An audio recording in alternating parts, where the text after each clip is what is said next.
I'm built to win. Applied myself, I filled it in. No time for the doubt, they counted me out, I'm getting it in. Yeah. No time for no loss, I'm paying the cost, I'm in it to win. Yeah. Diffuse. Mine, it can't be diffused. If you ain't thinking the same, then we playing by different rules. You can't see the vision, we living at different views. Until we complete the mission, keep getting up, never snooze. I walked a mile in my shoes, had the mind of a fool, chasing diamonds and jewels. Trust me, I was confused. Started minding my business and used my mind as a tool.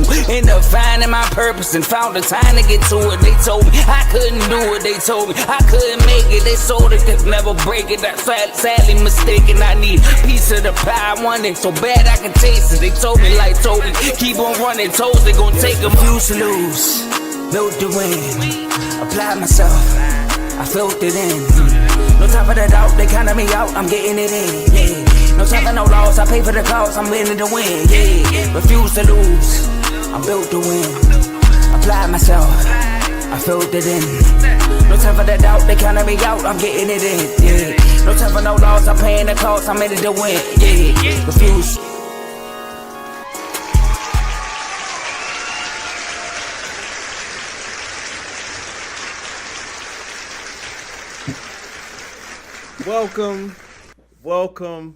Welcome back, everyone, to another exciting episode of Unfazed with my boy JJ and, of course, your boy AJ. We got on the all black today. I don't think we planned this show. We got on the all black today. That's how you know we ready to go to work. Okay, we ready to get busy, man. We got some debates brewing. We got some stuff to get to. Bam just dropped 83, which is crazy. We got to talk about that. Jason Tatum back in the lineup. We got to talk about the Celtics. NFL free agency has kicked off, so we got to talk about some winners of the NFL free agency so far. And apparently me saying AJ Brown is the greatest Eagles receiver of all time has stirred this big debate amongst the masses. I don't get why. You know what I mean? So, of course, that's something that we got to address. But before we get into all of that, JJ, my boy Joe Jordan, how you feeling today, man? I mean, I'm feeling good. You know, we got stuff brewing in the R2L community. My boy AJ, dropped it. He's going to talk about it later on, but I checked out the episode. I can't believe I stood there that long and listened to some Eagle stuff, but I did it, though. I sat there and watched the whole thing. It was good, but I'm excited to hear your thoughts on Bam's 83 points because it's some mixed emotions amongst the NBA, how they feel about it. So I'm curious.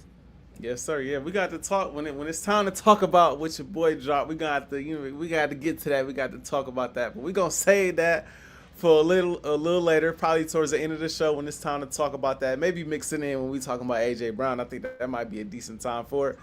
But like I said, before we get to all of that, you mentioned it. Bam's 83-point game. Now I'm not gonna start it this time. I got my own thoughts that I'm gonna share shortly. But before I get to that, I haven't heard your thoughts. I haven't heard your takes and opinions. I did come across a reel where I heard you say, why is everybody so mad at Bam? And I was like, oh, let me scroll, because I don't want to hear nothing before I go live, because I have my own takes and things I want to say. I got to ask you, Joe Jordan, for the Unfazed fans on my channel, right, on the R2L channel, what are your thoughts on Bam going off for 83 points against the Washington Wizards? I mean, I'm cool with it. I'm cool with it. Number one, let's start with Bam itself, going for the record. Am I upset that he went for the record? No. I wish more players would do this. I wish more players would try to go. I think all players trying to get the record. It's up to the coach. So let me start with that. Like, I give Bam props for chasing it. It was there. He was close. He's Bam. So it's not like it's Steph Curry. It's LeBron. Luka is one of these players. I'm not gonna say LeBron, not at this stage, but it's not a player that I might could get here again. It's Bam. Bam dropping 30 in the first quarter. Come on now, that might not never happen again. His career high was 42 before this game. So once he got to 63, he was like, you know what? I'm gonna actually try to get this record because I might never be in this position again. So I'm cool with that. Number two, air exposure. A lot of people are killing air exposure. What if he got hurt? Oh, what about the respect of the game? Pulling him out. Y'all were up by 30. Y'all were still in there. That's disrespecting the game. What about the playoffs? That's more important. Man, shout out to Eric Spo for leaving him in the game to do that. Because there has been some occurrence, there's been some situations in the past when the same thing happened. You know, people complaining about the fouling at the end of the game. Oh, they was fouling them on purpose to get the extra possessions. I understand why you can be mad at that, you know, because you want to see a real basketball game. But let's be real. If Bam wasn't going for the record, guess what? You turn that game off. You're not watching it. You gonna turn it off. It's a blowout, 30-point. It's a Wizard. It's Miami Heat. It's not even a primetime game. But because he was going for that record, we tuned. I don't know what you were doing. I tuned in. I watched. I saw that he had 30 in the first quarter. I'm like, dang. And then I saw he had 60. I was like, yeah, I'm not. I cut off the Celtics and Spurs game off, and I actually started watching this instead. So I'm watching it, and I'm like, the Miami Heat was literally fouling other players, so Bam won't score. And then Miami Heat was fouling him. It was a game within a game. But let's talk about the other situations like this. I'm not even about to talk about Wilt situation. How about David Robinson? When David Robinson went from the scoring title against Shaq dropped like 33 that same day. David Robinson needed 68 points to get the scoring title. He ended up getting 71. You know why? Because at the end of the game in the fourth quarter, they kept him in the game against the Clippers, who only won 27 games that year. And they were fouling the Clippers so they can get extra possessions for David Robinson to get the record. And guess what, AJ? You probably didn't even know that. Because nobody talk about it. He's in the record book. He's already there. So I think Giannis said it perfectly. Giannis said it don't matter how he did it. Nobody's going to talk about it years from now. Nobody's going to be like, but he shot 43. First of all, the free throws, he got fouled. It wasn't like, I mean, the Wizards fouled him. I'm sorry. So for a situation like that to happen, you got to go against an inferior opponent. Like when Wilt Chamberlain broke his 100-point record, the starting center, I know it's a long time ago, didn't play. So he went against a backup and a back. He went against two backups that game, which they were already small, and he just dominated them. Same thing with Bam. Tyler Hero out. Wiggins out. Norman Powell out. So he's their scorer. And on top of that, the Wizards got Alex Starr and Trey Johnson, but they played 20 minutes. That's it.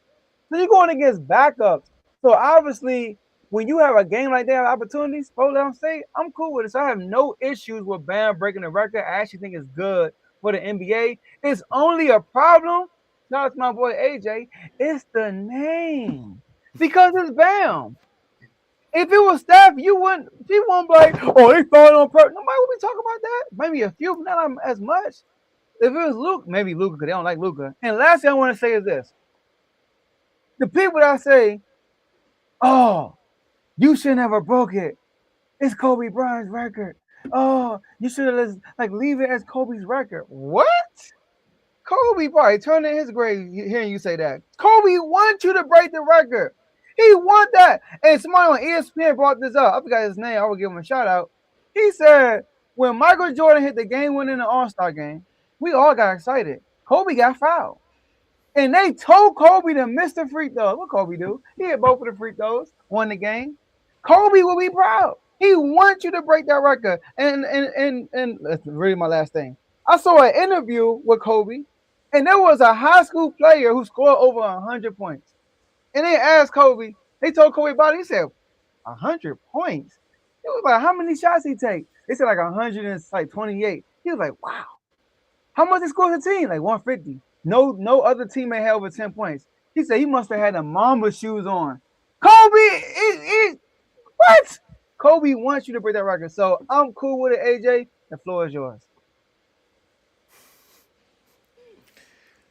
Oh man, I'm sure I'm gonna sound like a Bam hater with the stuff I'm about to say. Let me just preface my comments by saying this. 83 points is 83 points. And anytime you can go off for over 40 in the NBA game, let alone 80 something, is sensational. It's remarkable. is something that we have only seen one other time going over 80, and that was Kobe Bean Bryant. So I, like you, similar situation.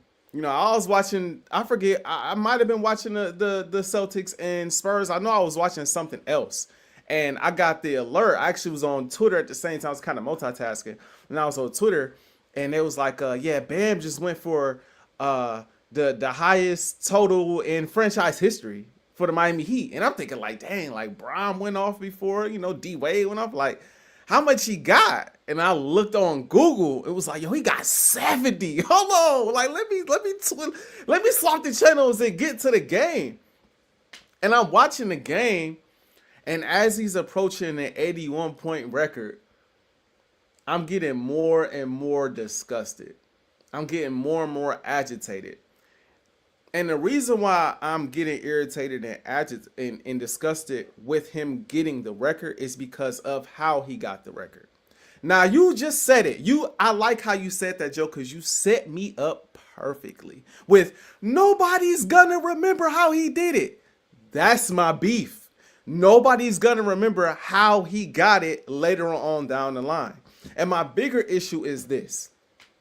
If we lived in a society, right? If we lived in a sports community that didn't always want to draw comparisons, I wouldn't have no problem with this. We can acknowledge Bam Adebayo's greatness. We could acknowledge Kobe Bryant's greatness. And we could acknowledge Wilt Chamberlain's greatness in their own boxes. But in today's day and age, you know what they're going to say 10 years from now when we talk about the greatness of Kobe Bryant and the fact that he dropped 81, but Bam dropped 83? We see how Kobe Bryant is talked about now. My issue is with Kobe. We see how Kobe Bryant is talked about now. A few years after he's unfortunately gone, people talk about Kobe like he wasn't Kobe. People talk about Kobe like he wasn't the best player in the league for an extended period of time. T-Mac coming out. I could have won with Shaq and da-da-da-da. Jeff T coming out. I think James Harden was a better scorer. And don't even get me started on how the younger generation talks about Kobe, which brings me back to, like, it's funny. I think back to my conversations with my brother about MJ and LeBron, how he feels like I'm disrespectful to MJ when I big up LeBron. And I feel a lot of the same thing hearing a lot of the younger generation talk when it's like, Steph is better than Kobe and this player is better than Kobe. Is Kobe even top 10? So all you have at this point, if you're Kobe Bryant, is your resume, the things you've accomplished, and your records. In the 81-point game, it's not like it held a ton of weight, but it was something that, like, a lot of us Kobe fans was pointing to, like, dog, my dog dropped 81, and that record held for 20 years. The thing I want to point out is this. Bam Adebayo went out there. He had 30 in the first quarter. He had 43, I think it was 42, 43 in the first half, and he had 70 in the fourth. That's cool. I'm not mad at that. What I'm irritated with is if you gonna break the record, do it the right way, bro. The Heat out here filing extending time, right? Like doing extra stuff to ensure that he gets it. And I understand, you know, people make the comparison to, I heard people brought up, like you said, they brought up Kobe Bryant and the whole MJ thing in the All-Star game. I also heard someone bring up, you know, Kobe's last game. Like Kobe's last game ever, he dropped 60. Nobody and the context matters. In the All-Star game, yeah, that was supposed to be Jordan moment, but that was a close game. Kobe about winning the game first. When you talk about the 81-point game, they was losing the game. It was a 2-point game. 2-point game with like 7 minutes left in the fourth when Kobe was going off of his 81. The moment the Lakers had the clear win in the back, Phil pulled him from the game, and there was no argument from Kobe, right? And so it was more so about winning the game than it was about going out there and dropping 81. And then the people forget Kobe's last game ever. People forget it was a competitive game down the stretch. Kobe scored buckets in the fourth quarter to secure the win, hit the game, basically the game-winning shot, and then got the game-winning steal to seal that game en route to his 60-point game. And so my frustration is it's not going to happen as much now because everybody recognizes the greatness of Kobe Bryant in a direct comparison now. But 10 years, 20, 30 years from now, when the younger generation comes up and they see Wilt and they see Bam and they see Kobe, right? And who knows, somebody may pass Kobe in another 20 years, so they might see Wilt, Bam, and someone else. That generation is gonna come up and say, yeah, Kobe was great. I mean, his 81-point game was cool, but I mean, how great was it? I mean, Wilt had 100. Right? They forget. I didn't know that fact about the center not playing. That was news to me, right? The whole Bam thing. Not gonna talk about how that game ended. Not gonna talk about how they up 20, 30 points and they foul in the extended play. Bam himself was like, yo, don't foul. Like, what are y'all? Like, it's cool. I feel y'all, but y'all ain't gotta. If I'm gonna get it, I'm gonna go out here and I'm gonna get it, right? It's frustrating as a Kobe fan, understanding the context by which Kobe set his record and the context by which Bam set his record. I'm not mad at Bam. I'm not mad at Eric Spoelstra. I'm not mad at the Wizards, even though the Wizards are garbage. They are who they are.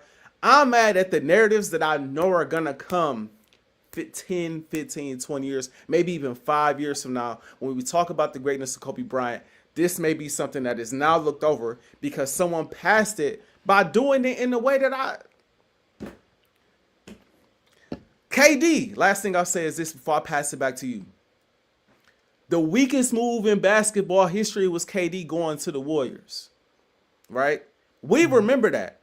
Later on in life, they're going to say KD a two-time champion. They're going to compare him to LeBron and compare him to Steph, even though they played on the same team, and compare him to all these other legends. And at the end of the day, what's on his resume? He a two-time champion. Forget the fact that he went and left OKC and played for a 73-win team. Context matters. And I think in this situation, later on, we're going to forget, a lot of people going to forget the context. And as a Kobe fan, I'm speaking as a Kobe fan, it's going to bother me.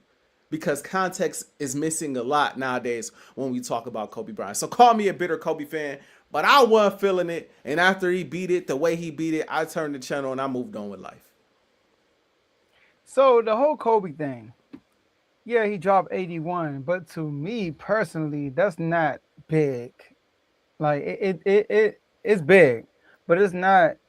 It just shows you Kobe. He dropped 81, but it wasn't like a main thing I focused on when it came to Kobe. It was an afterthought because that's who Kobe was. He's going to score the ball. He averaged 35 that year, by the way, 35 a game that year. So that's what you have. Like the year that he had 81, he averaged 35. So like, it's always ways if you're talking to a person with some sense, they can realize that Kobe was him. So I'm not worried about that because Kobe's a 5-time champion. Kobe was the best player when he was playing. You know, Kobe all defense every year his career daggone there, right? It's until he tore his Achilles. So Kobe is him. And you're right, people gonna forget. And I get it, you're trying to protect. So your main beef is the Kobe thing. Yes. It's a Kobe narrative that's gonna go by. But think about it, records are meant to be broken though. That's true. And I believe, and this is the thing, I agree with what you said about like looking back. If Kobe was around, Kobe would want Bam to go get the record for sure. Behind closed doors, though, Kobe being the competitor that he is, I'm not sure Kobe will be happy with how it's being done. I really don't. I think if you go back and you, again, up till the fourth quarter, I mean, Bam going crazy. And like I said, I don't care about the free throws and all of that stuff leading up to the third. He was having a field day and he was getting hacked. People talking about he put up 22 threes. He shot out this percentage. I don't really care about that aspect of it, right? I care about, okay, once you got up on the record, you're 11, 12 points away from the record. The game wasn't a basketball game no more. It was like you said, it was the game within the game. We up 20, we up 30. Now let's let's foul them so they can't run no more clock down. All right, the Wizards, let's triple team him now so he can't get the ball, and he get the ball and he jumps into the defenders. Oh, foul! Now he going to the free. It's like, bro, we not even really like.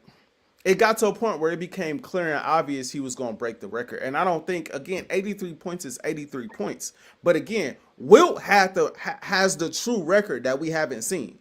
Wilt has that record. So the reason why Kobe is brought up in these conversations is they don't do all that if Kobe don't have that 80. If Kobe don't drop 81 and set that mark that we've all seen, he not shooting for 81. He stops at 70. 70 is a lot of points. I dropped 70. He might not play the whole fourth. But because Kobe has the record, what you going to say? Oh, you talking about Bam? Bam would have stopped? Yeah, I think Oh, exactly. So because Kobe has the record, we are now shooting to surpass that, or not record, that mark. We're now shooting to surpass that mark. And so I think again, that's where my frustration comes in. As a Kobe fan, I would want, this is gonna sound real disrespectful, and I'm not trying to be disrespectful to Bam. As a Kobe fan, that's a record that I was around to see, something I had never seen in my life, and that's a record that I would want to be passed more honorably. I would want somebody to just do it, just somebody just went off, start to finish in similar fashion, or at least if it's a blowout, right? And Bam, it gets the record. It's not because they fouling the other team to make sure Bam gets extra opportunities to score. It's a blowout and Bam's still in the game and Bam's still going for it, but we still playing basketball. We not hacking the other team purposely so that our guy can get more opportunities and more bites at the apple to beat a record by which Kobe didn't set out to go. Kobe and the Lakers did not set out to drop 81 points that game. Kobe was trying to win it. We are losing to the Raptors. We trying to win the game, and whatever it takes to win this game, we down 15. We got to win this game, and he goes nuclear and leads them to a win. That's more, you respect that more. But again, the hate that Kobe gets nowadays, not only from fans but from some of his former peers. It'd be one thing if it was just bro. It'd be one thing if it was just fans. I done heard Jeff Teague say so much. I done heard T-Mac talk a certain way. I done heard all of these. I mean, come on, bro. Come on, bro. These are guys that lined up against Kobe and really know what that was like, saying the stuff that they say. And it's like, so as a Kobe fan, I want, if you gonna break it, if you gonna get 5 rings, right, go surpass 5 rings and do it the right way. Don't join the 73-9 team and then run off 5 that way, because that's cool. Don't get me wrong, it's cool, but it's like, it's not the solid way. Don't go and hack the other team to get the 81 points, because that's not how it was done before. That's not an honorable way to do it. Don't go off and think Kobe had a stretch a month where he averaged 50 something odd points. Don't go James Harden where you just jumping into everybody every game just to, like, that's lame to me, bro. And again, it gets lost in the sauce the more time goes, and we look back and be like, dang, man, he was a better scorer than now. All of a sudden, James Harden, who we know, and I know I'm wearing all kind of left. I know, but just James Harden, a guy who we knew we couldn't stand the way he played when he was with the Rockets. Not early on, but those last few years where he was jumping into guys, and he was worse than SGA by far. We forget that. Now all of a sudden, James Harden is a better scorer than Kobe Bryant. It's like, they tripping.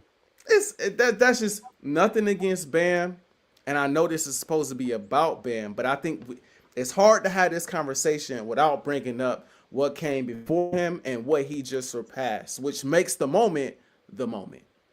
This is Unfazed, so I'm gonna push back.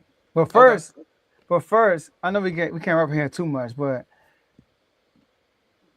people act like it was a close game. They needed all 81 points to beat the Raptors. No, they didn't. In the fourth quarter, they got the lead to almost 20, and Kobe stayed in the game to get 80. He stayed in the game. He didn't get caught. He didn't get checked out until less than a minute left in the game, when they were already up by like 18 for a long stretch.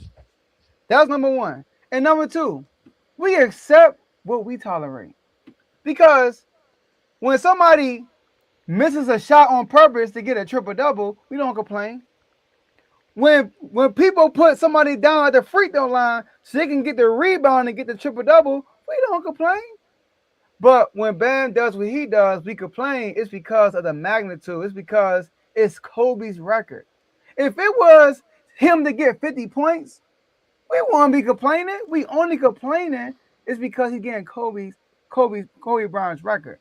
So I'm not gonna sit here and criticize the man for going out and get the record. I get it, because at the end of the day, although they was fouling the other team, the Wizards were also fouling Miami, and the Wizards were triple teaming him, and he still got the record. So respect to him for that. And shout out to Eric Spo in the press conference. I ain't apologizing to nobody. Period. So yeah, so go ahead. I know you probably got the play-by-play. Go ahead. I did. You know it. You know it because this is why we have great chemistry on Unfazed, because you know me. you know what I'm over here. You know what I'm over here doing. I'm looking at the play-by-play because I'm going back and reviewing it. It was a 3-point game. Lakers were actually losing. It was a no. The Lakers were up, but it was a 4-point game with 7 minutes and 24 seconds left in the game. It didn't become a 10-point game until 6 minutes was left in the game. Still a 10-point game when it's 5 minutes and 45 seconds left in the game. The game didn't kind of start getting out of reach until 4 minutes and 52 seconds left in the basketball game. But we've seen enough basketball to know how this goes. Teams come back. Come back. And I want to mention this again. It's not like they was up 30. It's not like they was up 30, 40 points. They were down the whole game. And Kobe went off and extended that lead as far as they extended it. And Kobe kept going. What was the score and how much time was left in the game when he got 81? He had 2 free throws. Let's see. And try to do this fast. I just watched this game again. So I know it's fresh in my mind. They was up. They got back. They was up at the very end. They was up 18. Looks like they was up 18 with how much time left? They was up 18. It looked like it was a minute and 47 seconds left. And he's still getting 80. And once he got 81, what happened? They took him out. Because he wanted 80. But I know like the saying because they ain't fouling. But he went for 80. Once the game's out of reach, he was like, "I'm close. Let me get to 80." Bam, like I got 63 to start the quarter. Right, I can get 83. I mean, I can get 80, 82. I can get 82. So he tried to get it, and they got it. That's why I ain't mad at it. And I get it. It's because it's Bam. If Luka did it, you won't be tripping as much because you understand it. You like Luka's a scorer. I can see that happening because he did drop 70. Even they was trying to give him 72, by the way. And so but it's the fact that it's Bam Adebayo, we are making a big. It's like you always. It's the name. Because he don't deserve. That's how we look at it. He don't deserve to be in this conversation, which I get, but he did it. That's true. And like I said, I give credit where it's due. I just don't like how it went down. Even if, and I still believe we've seen players stay in the game and do similar things after you've come back, right? You've been down all game, a player get hot, and you just keep the player in the game and let them ride that out to the end of games. It's not like that's the first time we've seen that. So that's why I wasn't knocking Kobe for that, because it was at least a game in the fourth that he continued to take over until down the stretch. He continued to stay out there, and then Phil eventually pulled him out of the game. I didn't feel that way watching Bam's game. I felt like they kept him out there the entire fourth to chase the record, whereas they kept Kobe out there to try to win the game. And then you can say it got to a point where it's like, yo, Kobe's so hot. How is he finna continue this? How high can he? That's different than the game already out of reach. If Kev said it best right here in these comments earlier, Kobe dropped 62 against the Mavs in 3 quarters and sat out the whole fourth. I think Kobe and the Lakers were more so about winning the games than they were about setting the record. That's just my opinion. And I think that not Kobe. Kobe would have stayed. I mean, because you're a player. You want to score as much as you can. He's a player. Ain't nothing wrong with that. Everybody's mad at Score. Nobody really mad at Bam because Bam is a player. Players want to stay. Remember Myles Garrett had 5 sacks and they took him out the game. He's like, bro, I know we're getting blown out, but let me break this record. Right. Yeah, I get it. I get it. Just like I said, as a Eagles fan, or as a Lakers fan, I'm just like, or a Kobe fan, really diehard Kobe fan. It was tough. It was hard to watch, and I could just see how later on, people gonna be trying to dismiss of what a lot of the real ones gonna know, right? But there's gonna be a lot that are gonna feel differently. The analytical people are gonna have different opinions and takes. I feel you on that. Your angle is different. Your angle is just like, man, you're not gonna like the conversations in the future when it comes to this and Kobe. Exactly. So I got you. But there's another guy whose game is kind of similar to Kobe, and that's SGA. And they playing the Celtics right now. And I don't know if you noticed, the Celtics are actually winning 40-31. So Jason Tatum is back, and Jaylen Brown gets ejected against the Spurs, a big game that we all were watching. But before that game happened, they were 2-0, beat the Charlotte Hornets, and then went on the road and kind of destroyed the Cavs for real. So, AJ, there's questions lurking in the East. Now Tatum is back, getting back into his rhythm. He's doing everything else pretty good, though. Should the Celtics be the favorites in the East? I think they should, no question, be the favorites in the East. No question they should be the favorites in the East. When you look at the Eastern Conference, we talked about this before, Joe. When I said Jaylen Brown is my front runner for MVP, I don't know about now, but at one point in time, he was my front runner for MVP, given the way he was playing all season long, given the way he looked, right, in the absence of Jason Tatum, and how he was carrying the Boston Celtics. At this point in time, Carl, it depends on who you ask. I want to go back to this. It depends on who you. I'm sorry, bro. It's too many conversations around my dog, bro. That ain't putting the proper dip on the chip when you talk about Kobe. But let me move on. I'll move on. Let me lock in on these Celtics. Lock in on these Celtics. Anyway, when it comes to the Boston Celtics, right? When I look at the landscape of the Eastern Conference, right? What team in the Eastern Conference is more complete than the Boston Celtics? What team in the Eastern Conference that is competitive, that has more championship experience than the Boston Celtics? What team in the Eastern Conference has a 1-2 punch, the likes of a Jason Tatum and a Jaylen Brown? None of those teams match the bill. We respected the Pistons. I said before, they were the team to beat in the Eastern Conference. Lately, the Pistons been looking a little shaky. Lately, it's feeling like teams have been figuring the Pistons out. We'll see how they look come postseason time. I still think they will be in position to make a run. But at the end of the day, they are still a team that is ascending, not a team I believe that has arrived just yet.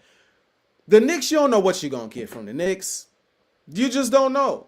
One moment they look like the best team in the league. The next moment they look like a team that is a first-round exit, depending on the matchup. You just have no idea what you get from the Knicks. They could easily be a team that comes out of the Eastern Conference. This is a team that beat the Celtics just last year, right? But the way they played this year, the heart that they have displayed this year has not been the same heart that they displayed last year. The way they have played, the way that most notably Karl-Anthony Towns has played, right? The way that Mikal Bridges has played, especially as of late, has not been up to par. Right? So you look at them and you like, do you have faith in them? You kind of do, because they have a lot of experience too, but you don't know what you're going to get from them. The Cavs, I don't believe in. I'm sorry.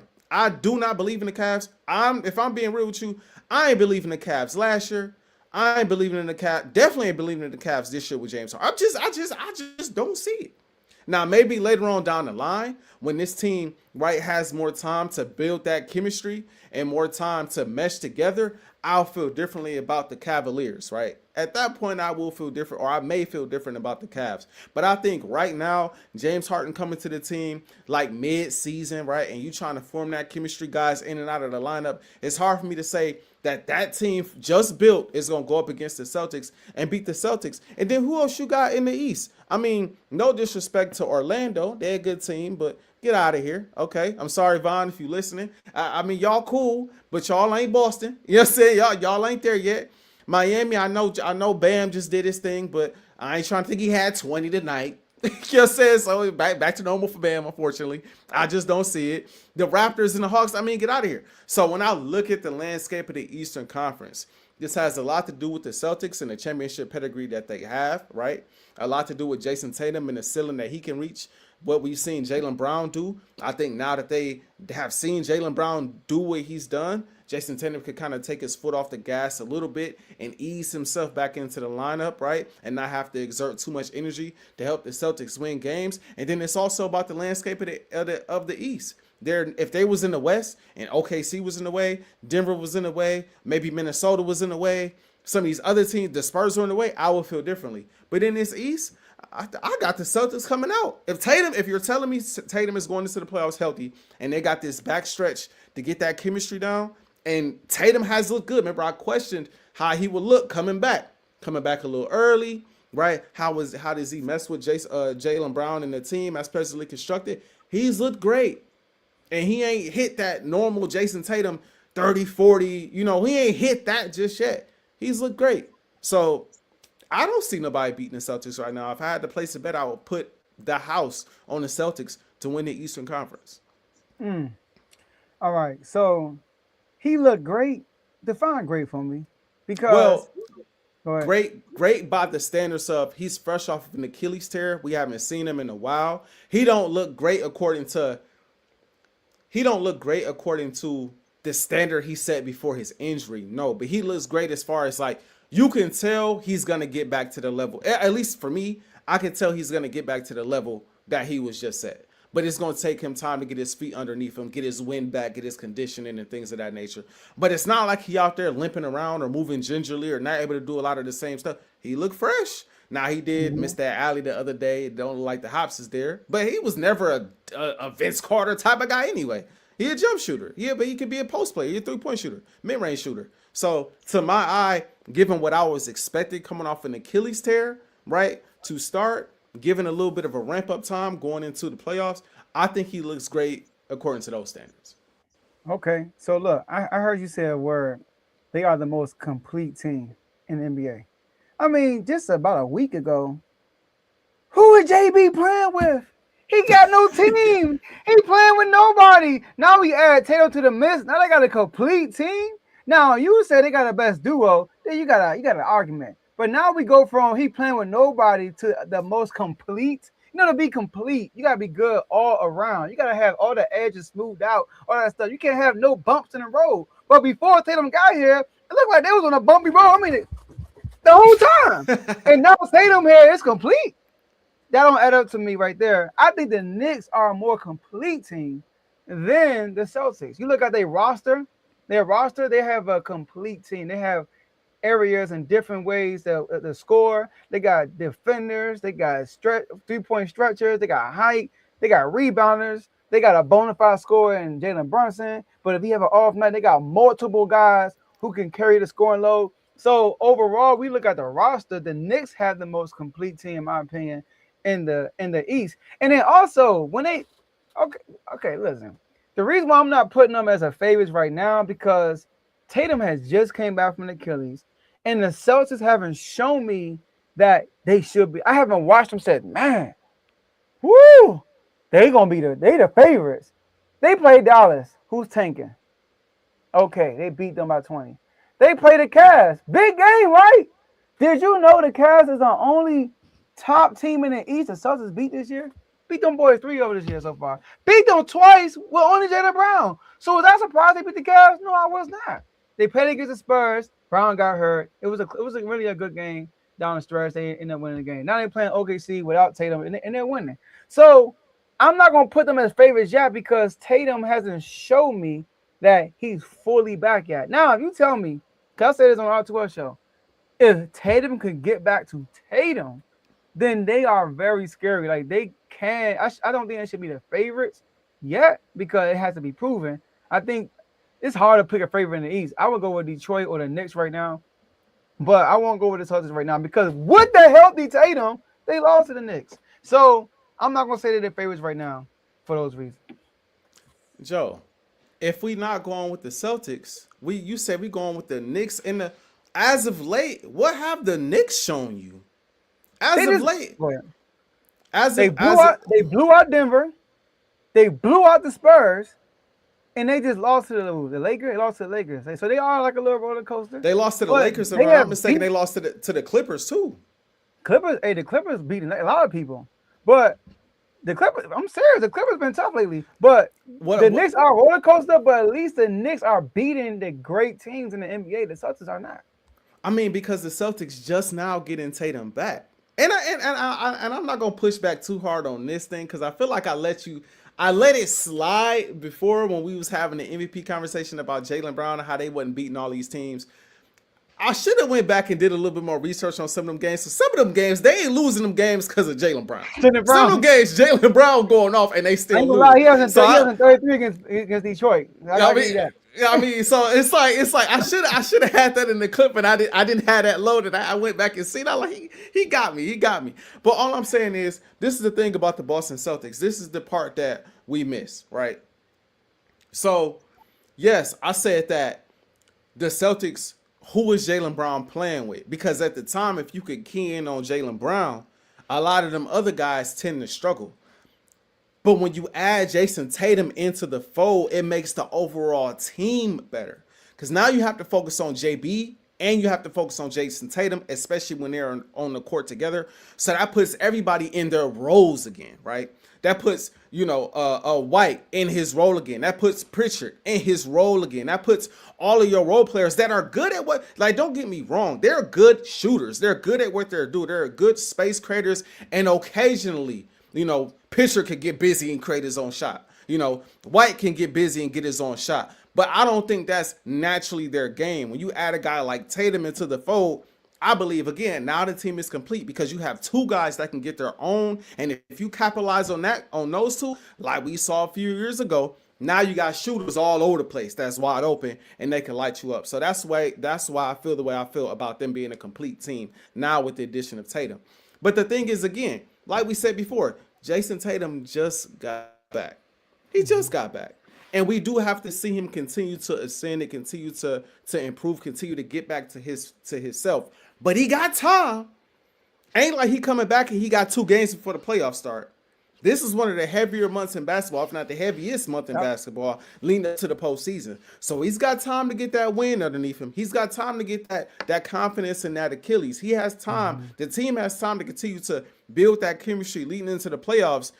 And when they hit their apex, which I believe they will, I just don't think any team in the Eastern Conference is equipped to go up against them. Now, the Knicks, again, the Knicks took them out last year, but the Knicks don't look like the Knicks of last year.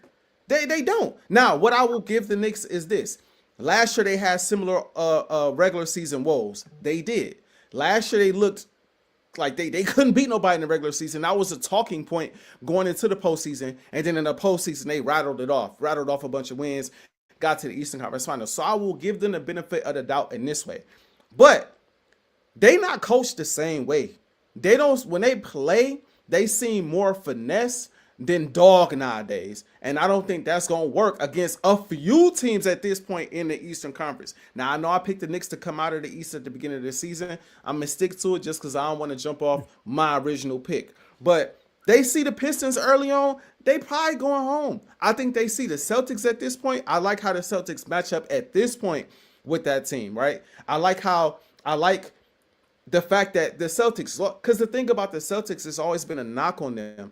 The Celtics are the type of team, they don't wake up until it's time to wake up. And that's been a thing for them for years. That's back when they was down 3-0 to the Heat, then all of a sudden they rattled off 3 straight, got back in the series until Jason Tatum rolled his ankle.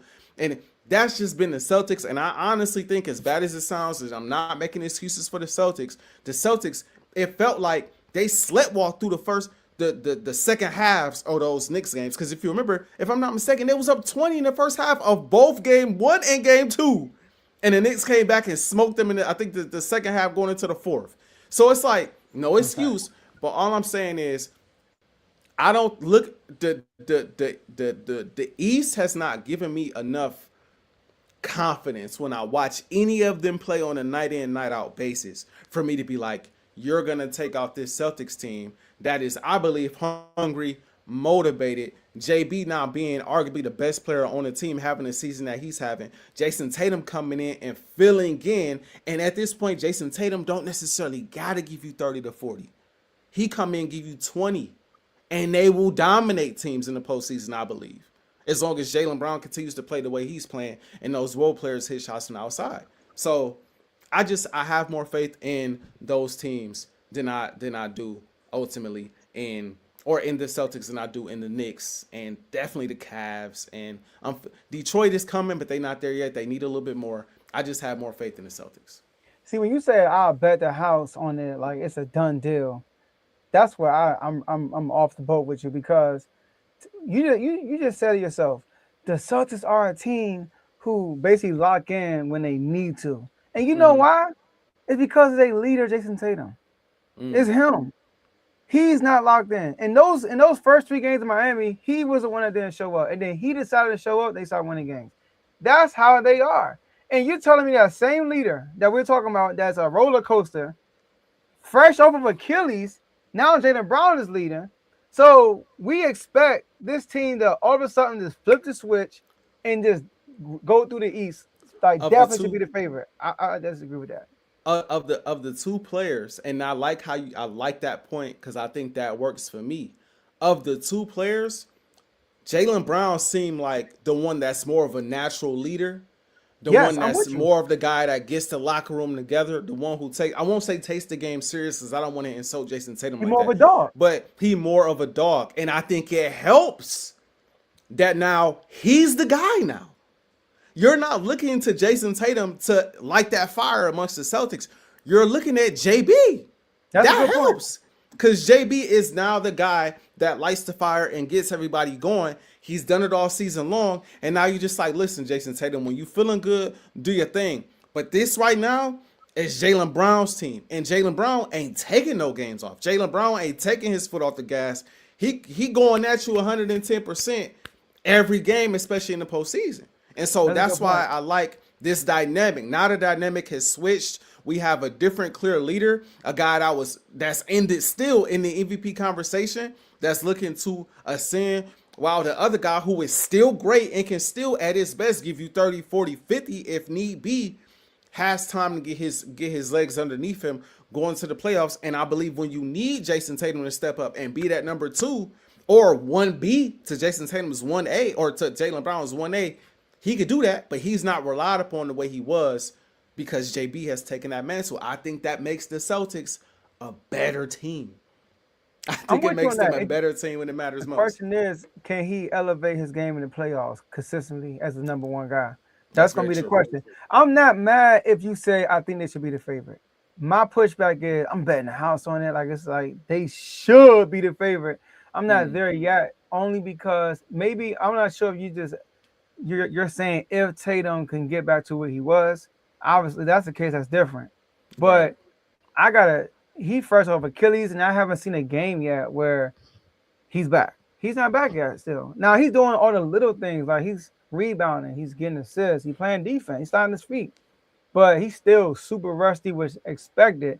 But from the injury that he had, I will say this, the other things you worry about, like the defense and all that stuff. And he's still defending, he's still getting rebounds. So his athletic ability is still there.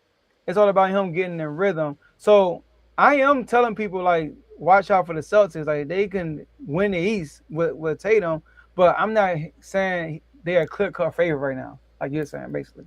That's why I disagree. As a hooper, and we can move on real quick to the NFL, but I just want to say, as a hooper, here you go. Oh man, I didn't realize you said that. Yeah, I feel you. Hey, gotta represent. You know, we always getting Eagles people popping up, man. We rarely get the Commanders popping up in the comments. Come on, man. That's true. But Joe, I want to say this before we move on. Mm-hmm. You a hooper. You know how it is. You get out there. It's been a while since you've been out there, right? Ooh, you rusty. But if you can shoot the rock and it ain't falling one day, you ain't too worried about that. You more so, how does my body feel? Do I have my win? Can I still attack? Do I still have my athleticism? Because you know the rest ain't nothing. That's why I'm so confident. Because I know as long as he ain't out there limping around, he still looks explosive. He's still able to go to his go-to moves. That's most important in this building up phase. Not whether the shots are dropping or not, because that's going to come. The man's a born hooper. That's going to come over time. The more reps he gets, the more he gets, his feet underneath him. I know. I was just in the gym the other day. You know what I mean? Like, okay. You know what I mean? I feel good. I feel good. It wasn't too much rest at all. You know what I mean? But but yeah, man. Let's transition over to the NFL because we've had a ton of big news in the NFL this offseason. I gotta ask you, Joe. Now, when we talk about the NFL free agency, right? I want to talk about the offseason in its totality, right? Because we got coaching moves, we got trades and things of that nature. So not just biggest NFL free agency winner. I want to ask you, Joe, overall this offseason. Maybe that changes your answer. Maybe it doesn't. I'm not sure. But if you have to think about the team that you think looks the best so far coming out of everything so far this offseason, what would you say? I mean, we've had some big moves. We've seen the Ravens get Max Crosby. Didn't decide we really don't want Max Crosby. We rather had Trey Hendrickson, and we seen the Eagles get Rick Woolen. Yes, sir. We seen the Birds. Yes, sir. Get the ACV too. You love to see it. We seen the Commanders make some big time. Hey, I'm just saying, we bring another champion into the building, play with some other champions in that sector. I'm just saying, you love to see it. You know what I mean? We seen the Chiefs make some big time moves. We seen the Rams, make so like it's a lot of different teams, a lot of different ways you could go here as far as winners. But if you had to pick one that's the biggest winner, who would you say? All right, now if we extended it to the whole all season, that's a different question for me. Okay. But I'm going to address the free agent first, and then I'll let you go, and then I'll follow up with another answer. Okay. But the best free agent team, the best team that had the best free agent, like the trades, the free agents, putting them together. I'm gonna give you two. I'm gonna give you one in the AFC. I'm gonna give you one in the NFC. All right. Okay. The one in the AFC is an up and coming team, and the one in the NFC is a contender. And I would say in the AFC, I'm going to say the Las Vegas Raiders. I like what they did so far. I know a lot of people are thinking about, okay, teams that can win right now. I'm thinking about what they did. So they got Nakobe Dean, your boy. I don't know if you're crying about that, but they got Nakobe Dean and Quay Walker, what I thought was two great pickups for them. They got Tyler Linderbaum, which is a great move, bringing in your rookie quarterback as a number one pick. Now, if they would have, and then they get Max Crosby. They keep Max Crosby. Now, if they got the two number one picks, it would be better, but they still get Max Crosby. So that's my AFC winner. I look at the AFC. I see some other teams that did some things. Now, we talking about all season. I love what the Titans did and their coaching staff. They made a lot of moves too. The Giants made a lot of moves, but am I really sold on the Giants yet? I don't know yet. They made some moves, though. They made a bunch. But in the NFC, it's like cut to the point. This was the need. They addressed it. The Los Angeles Rams, bro. Whew. I look at the Los Angeles Rams. I mean, offense set. Do we got to worry about it? No, we don't. They got Devontae Adams. He cried. He going to come back stronger than ever. And they got Puka Nacua. They got Kyron Williams. They got the MVP, Matthew Stafford, and an MVP play caller, Sean McVay. But then, on the defensive side, what they lack? They got a front seven. Front seven is pretty nice. But what they lack? They lack DBs, cornerbacks. They went and got Jalen Watson and Trent McDuffie. Basically stole the whole Chiefs secondary, which I thought was a big, although your boy Devontae Smith cooked McDuffie a few times in some big games. I know you can probably like, man, been there, done that. I get you. But I thought that was a big need. We got a guy on the network, Charles Griffey's a Rams fan. He always talk about that secondary is garbage. I remember the statistics were saying the Rams got the best mid-season best defense in the league. Oh, they're top 10, they're top 5. He said, no, we're not. We are good. Got a good front seven. Our defensive backs are garbage. So getting Trent McDuffie and Jalen Watson is going to change the game for them because all they need to get some start. And we saw it in the playoffs with Caleb Williams in the last play of the game, they get a touchdown. Like that was crazy. So you saw what Sam Darnold did to them in the NFC Championship game, lit them up. So getting these two defensive backs, I feel like I think they won trade and free agency. I'm not gonna lie. So when we was thinking about this question, I was definitely thinking overall totality of offseason so far. That's cool. So my answer, and it has a lot to do with free agency too. It's actually maybe the biggest part of it. It has a lot to do with the free agent signing that they made. I think the biggest winner, I'm gonna say, of the offseason so far, and it scares me to say it.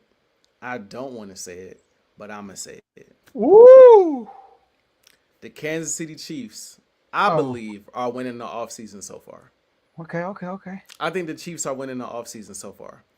I think, first off, let's start at the top. You bring back Eric Bieniemy, a guy who already has a ton of chemistry with the Chiefs, with Travis Kelce, with Andy Reid, with Patrick Mahomes, right? So you bring him back with a team. It's been a lot of talk about, coaches not holding the Chiefs offense accountable and things of that nature. We know that's not going to be a problem with Eric Bieniemy. We know that's not going to be an issue with him. He is a guy that helped facilitate in the Chiefs reaching the goals that they reached and helping to set the standard out there, in Kansas City. I believe that move trickled into Travis Kelce being like, maybe I should come back. So now you bring Travis Kelce back for a season. But the biggest move, Kenneth Walker, bro, to Kansas City. Super Bowl MVP. You know how I feel about Super Bowl MVP. See, you know what I'm saying? You know how I feel about Super Bowl MVPs, Joe. It's a different level of respect that come with a Super Bowl MVP. I'm just saying. You know what I mean? It's a different level of respect that come with that. The season that Kenneth Walker had last season with the Seahawks, you see how he was able to take a lot of the pressure off Sam Darnold. They can lean on that run game heavily. You see how he was able to lean on that run game in the postseason and obviously in the Super Bowl. The Chiefs have been missing a running game for years.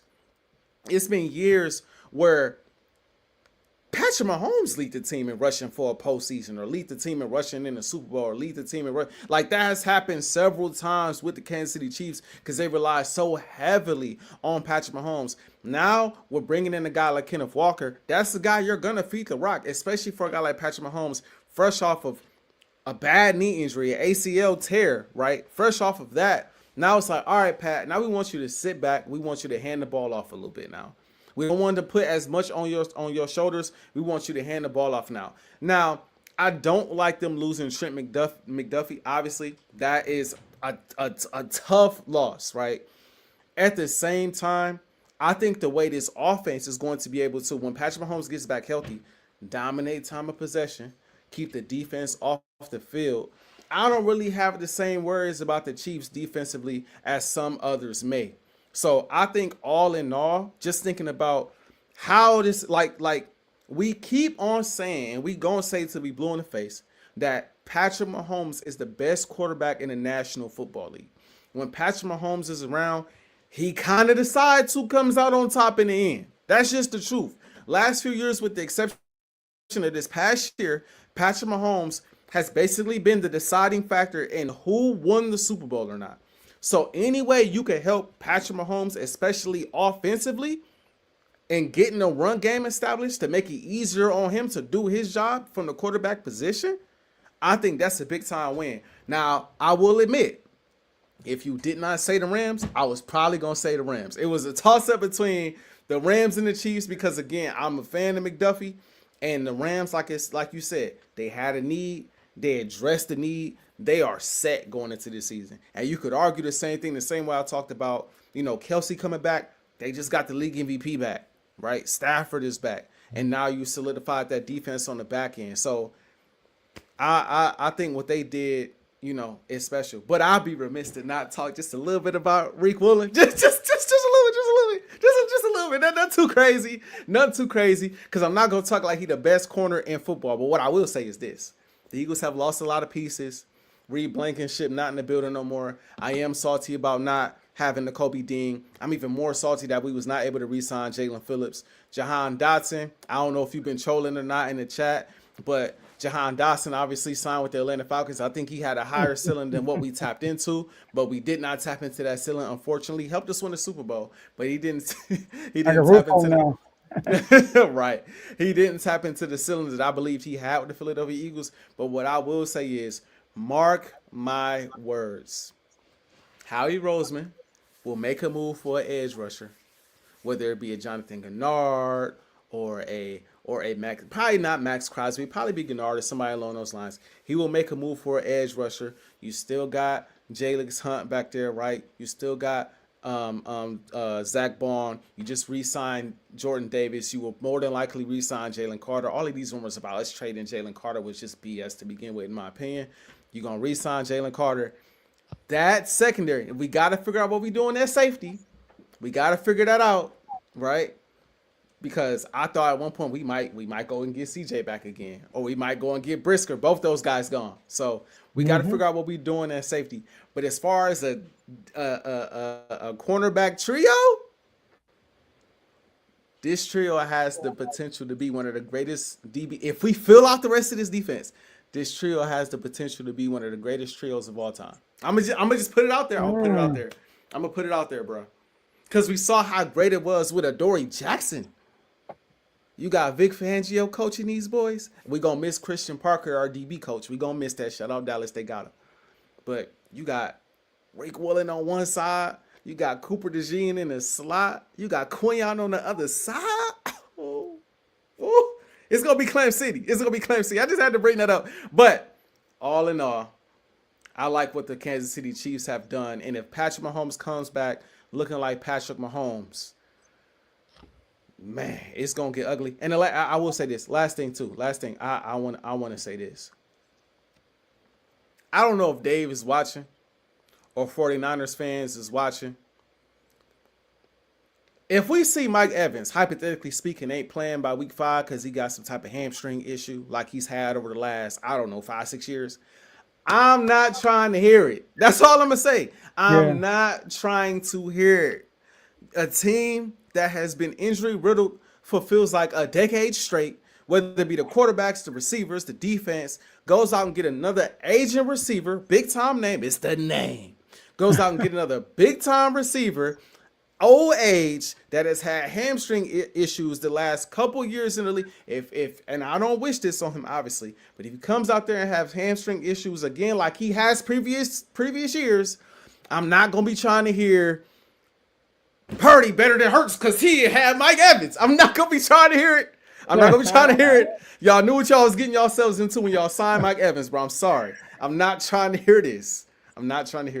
But my bad. The floor is yours, Joe. And they're excited too, but I'm glad we're on Unfazed. And not to cut you off. And I will be too as an Niners fan. He's the best receiver y'all have had probably since Ayuk was Ayuk for real. So like and Debo's in that conversation. Debo's in that conversation too. So when Debo was hitting on all cylinders, Mike Evans is Mike Evans, but Mike Evans' injury issues. He's just another guy in there that could get hurt. Hold on. You said that it's a better receiver since Brandon Ayuk was Brandon Ayuk. Yeah. I mean, when he come over, he'll be back to normal. Coming over here soon. I went on PFF.com today, AJ. They got him under the Commanders right now. on Pro Football Focus. He's talking about like he with the Commanders. That's crazy. But I ain't really talking about us because we've been making some under the cover, making some moves too. We having a sneaky free agency. I don't know if you noticed after all the moves we made, about 9 moves, we got the most cap space still. We got the most. You know what I mean? But I ain't about to talk about that. But I got some pushback about your Chiefs take.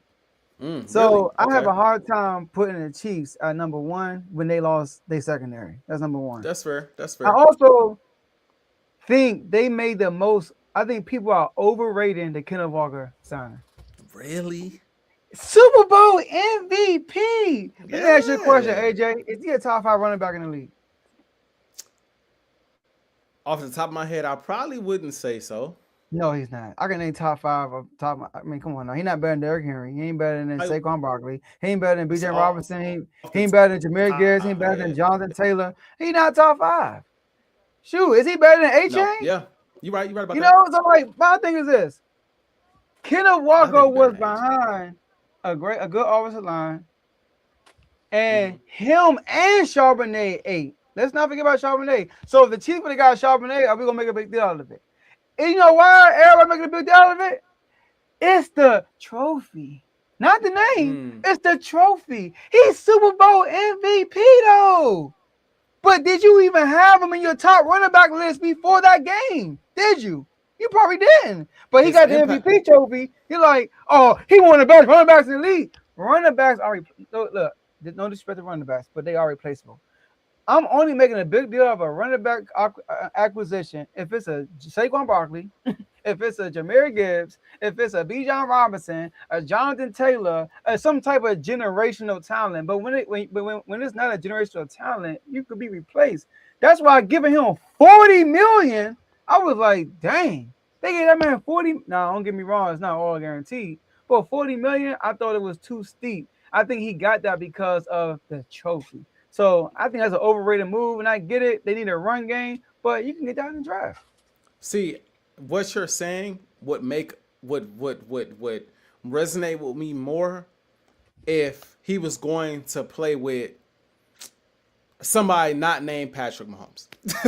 It would make more sense if he was going to play with somebody that's not of Patrick Mahomes' caliber. If he wasn't going to play with a guy that's arguably the best receiver in the the best quarterback in the National Football League, right? Somebody that could go down as a top 2, top 3. Some would argue the best quarterback of all time. The Chiefs didn't need a Saquon.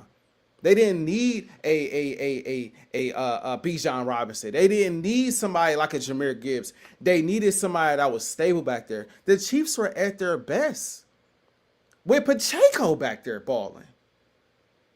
Pacheco was back there doing his thing here in spots. Ain't like he was going out there going for a stack of season. He just was in moments when you expect Patrick Mahomes and you game planning for Patrick Mahomes and Travis Kelce and the other weapons on the outside. You hand the ball off, and he got shoot for 5 yards, 10 yards, 15 yards. And it's like, dang, we got to worry about the run game a little bit. And all you need for Pat is just a little concern about something other than the pass game, something other than him. We got to play them a little differently because you have to worry about what he has coming out of that backfield. And so in the case of the Chiefs this year, Kenneth Walker might not be those names, but I can almost promise you on this team with the Chiefs, he going to get the respect like he a Bijan. He going to get the respect like he is Saquon as far as how teams game plan. Like, teams are going to look at the Chiefs, and I'm not saying that they're going to look at the Chiefs in a way that's like, you got to stop the run game, and Patrick Mahomes not going to beat you. But a big part of stopping the Chiefs going forward, given Patrick Mahomes coming off injury, especially to start the season, we got to stop the run game because they going to rely. They paid him 40 M's now. They gonna rely on that running game heavy, and similar to the Seahawks. The Seahawks was running off that run game, right? And teams was like, we gotta stop the run.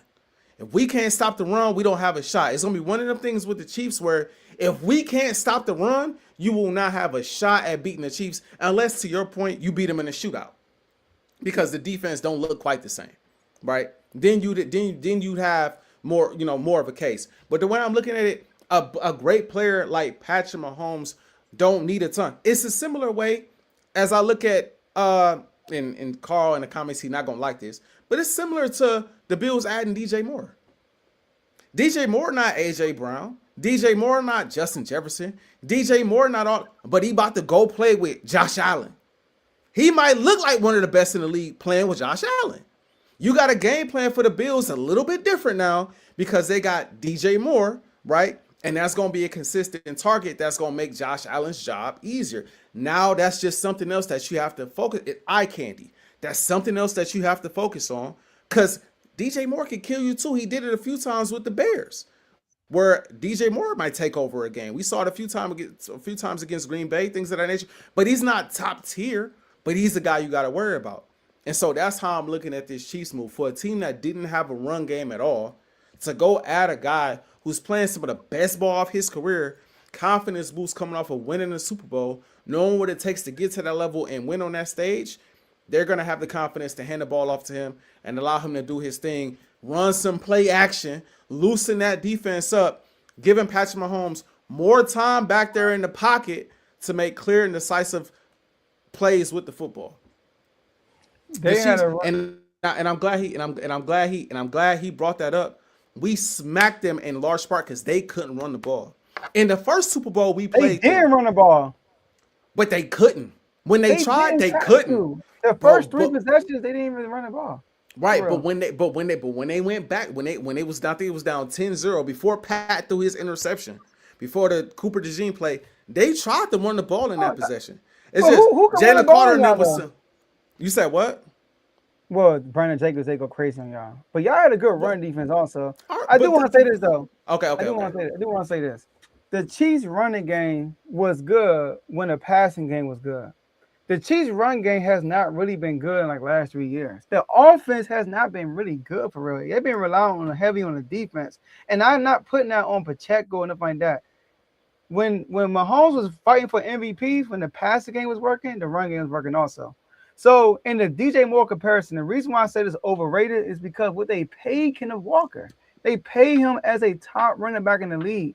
DJ Moore is not getting paid as a top receiver in the league. He got traded for. So that's why I'm like, for the money they paid for him, they're not going to get that in return, in my opinion.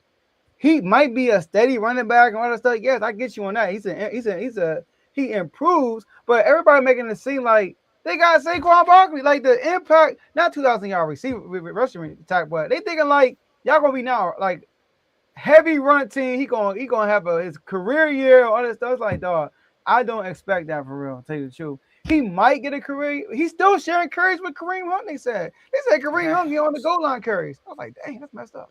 That helps because then you could have like a Charbonnet and K9 kind of affecting that backfield.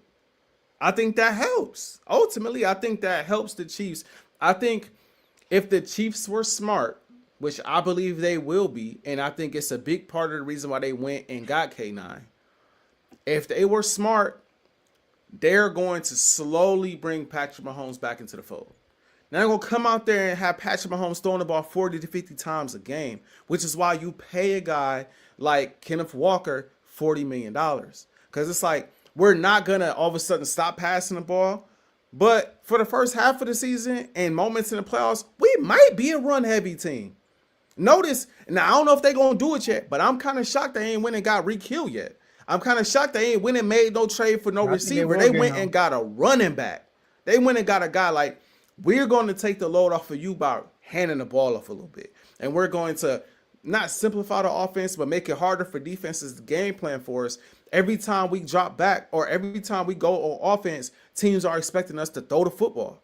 Teams are sending the blitzes and sending the hounds at Patrick Mahomes because teams are expecting us to throw the football all dang day. So now with a solid rushing attack, right? With a solid rushing attack, now that play action game is going to be more crucial for them. I just think, again, taking pressure off Patrick Mahomes at this point in his career, fresh off injury, is critical. Because if Patrick Mahomes is Patrick Mahomes come postseason time, it's going to get ugly. And I also think that takes some of the pressure off of an older guy like Travis Kelce as well. I think K9 helps alleviate a lot of different issues offensively. And even defensively, if you could dominate time of possession. Joe, I'm telling you. But I'm telling you. I'm with Kev right here.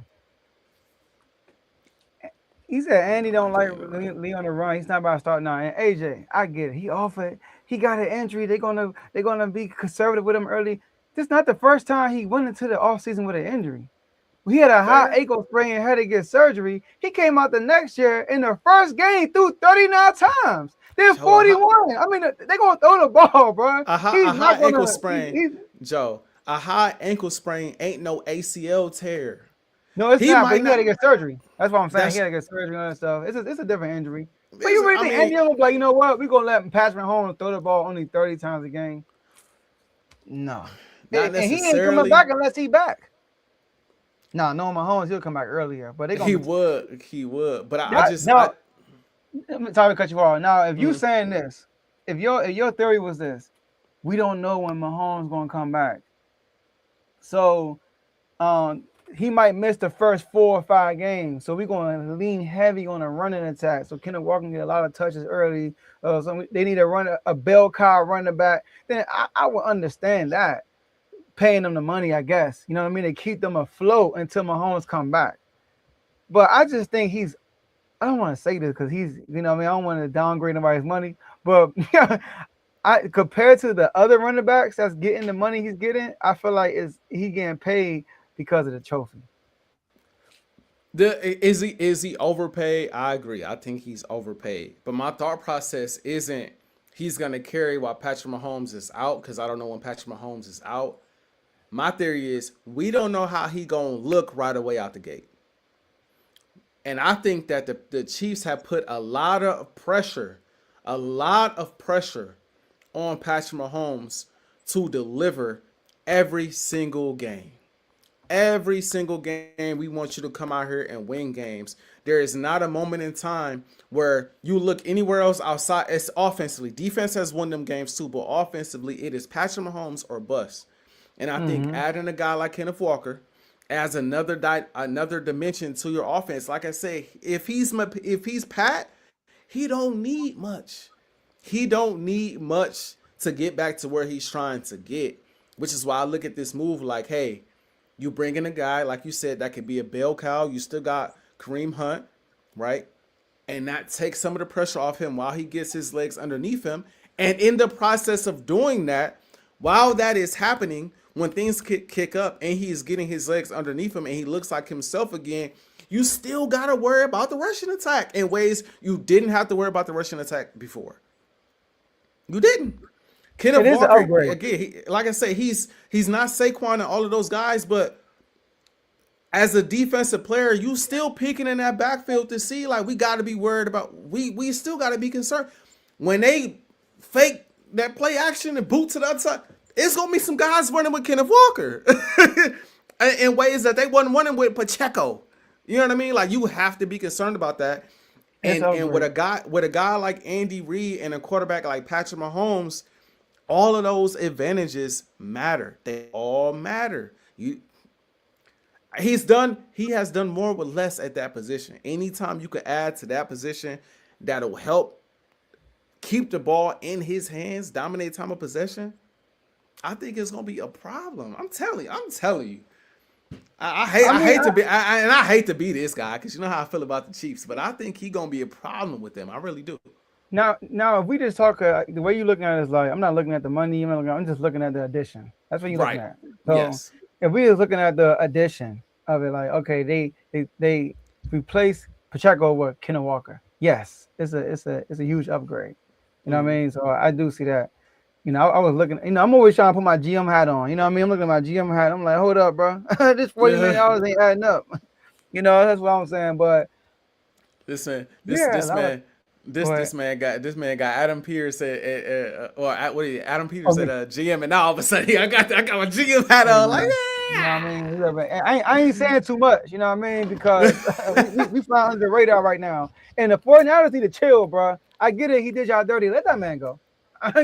We're not giving you no pick for him. I'm letting you know right now. We're not giving. You know him and JD5 already working out, so we don't need a. Yeah. We good. All right. So just release that man because you end up paying him if you keep him, and y'all don't want to do that for sure. They gonna release him, but they could keep him for. They being petty right now. But anyways, people being petty to you in the comment section because you got lit up. I mean, the man made a video. Man came on live and talked about I need AJ Brown gone. And now he got to come back on and defend AJ Brown. Like, everybody ignores your message about getting rid of AJ Brown. I thought people were going to say, dang, AJ, I thought that was your boy. You always say y'all don't win without him. Everybody said, what about T.O.? You forgot about T.O.? I heard a few people say DJ. You know, so, AJ, questions been lurking about your last take, all right?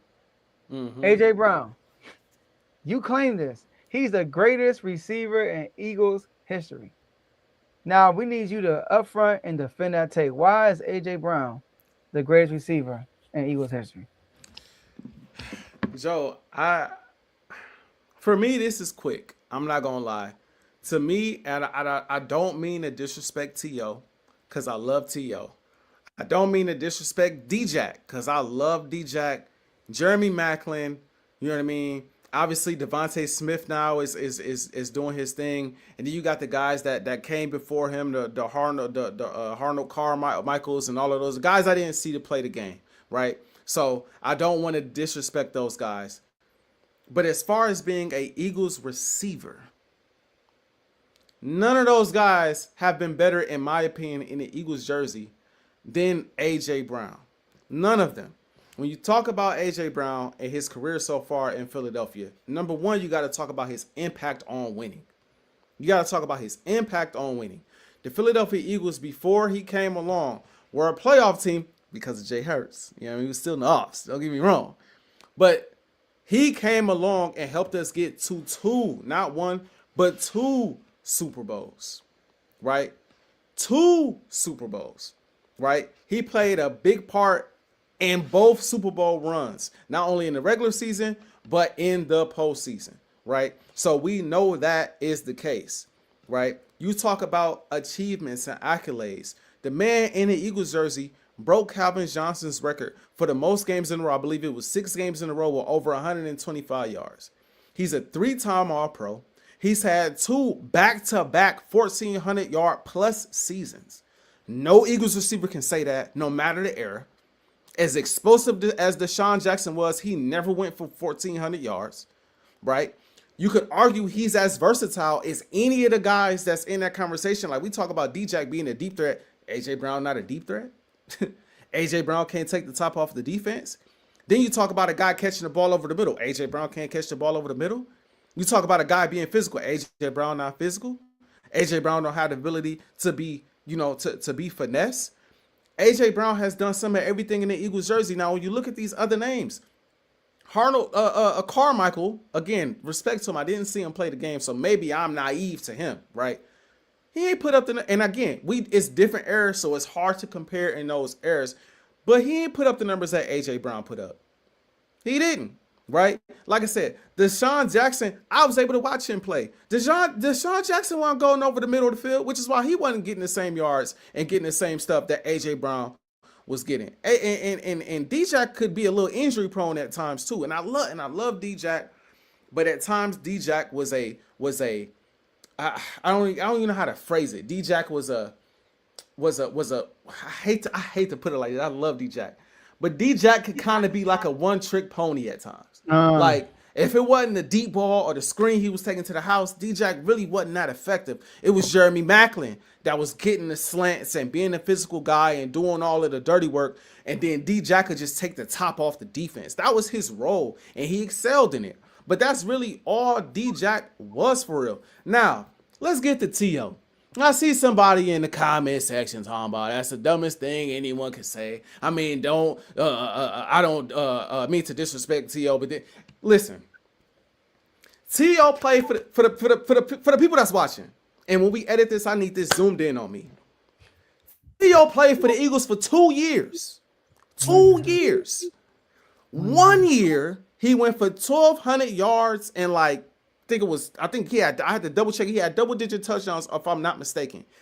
He missed most of the postseason, did not play. The Eagles got to the Super Bowl without him. Donovan McNabb and the offense carried them boys to the Super Bowl without the magnificent T.O. Crazy. I never seen the Eagles get to the Super Bowl without AJ. I just want to point that out. Just as great as we are, we never got to the Super Bowl without AJ Brown. But we got there without T.O.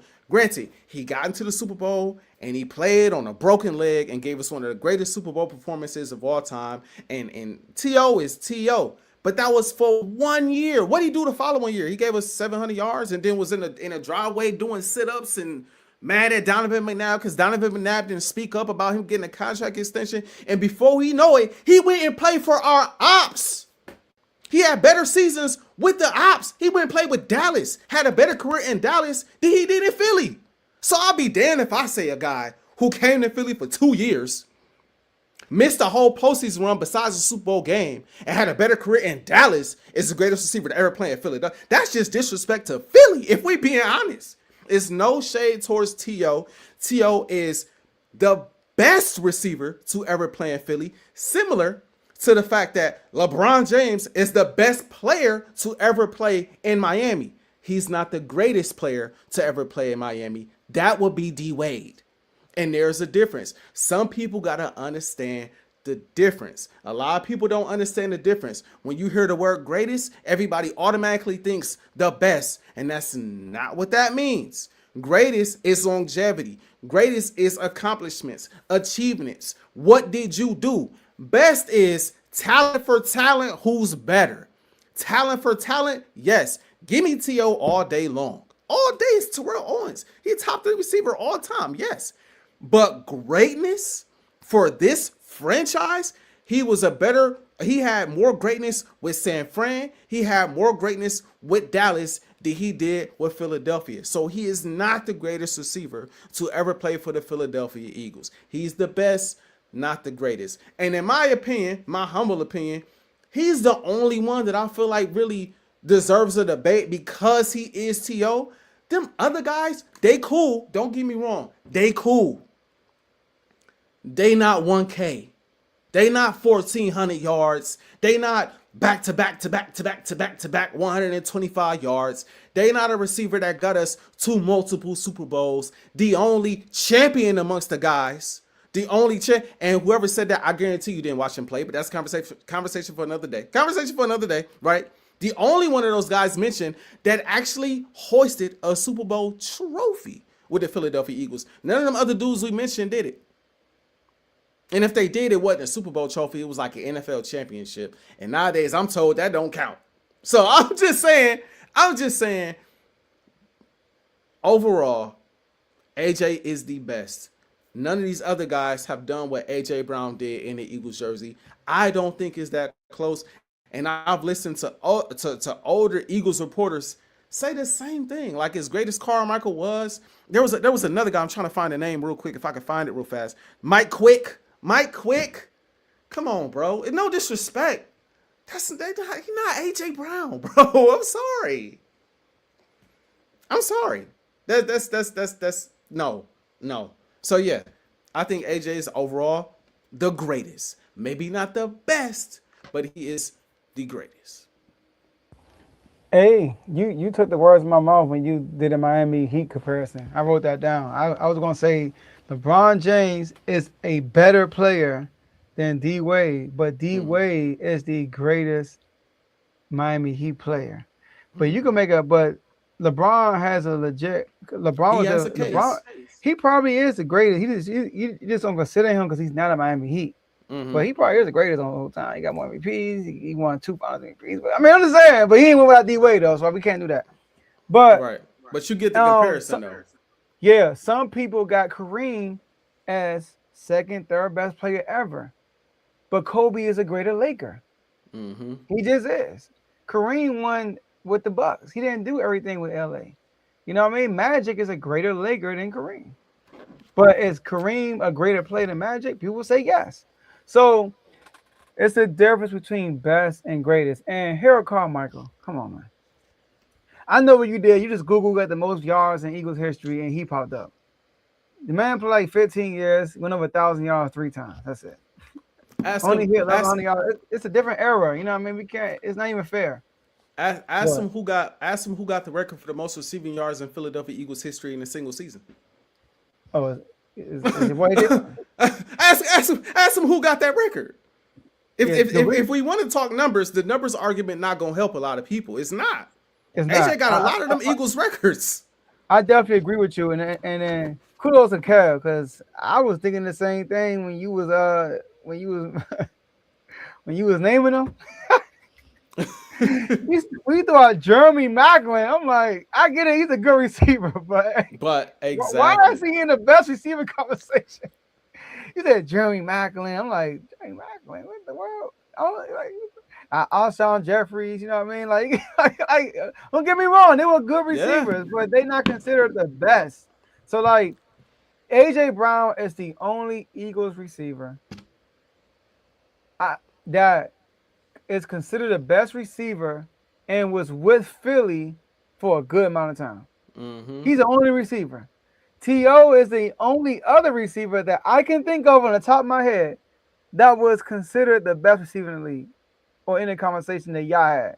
I don't think y'all had that outside of A.J. Brown and T.O. They are the only 3 receivers y'all had in history who are, you know what, they might be the best receiver in the league, or at least in the conversation.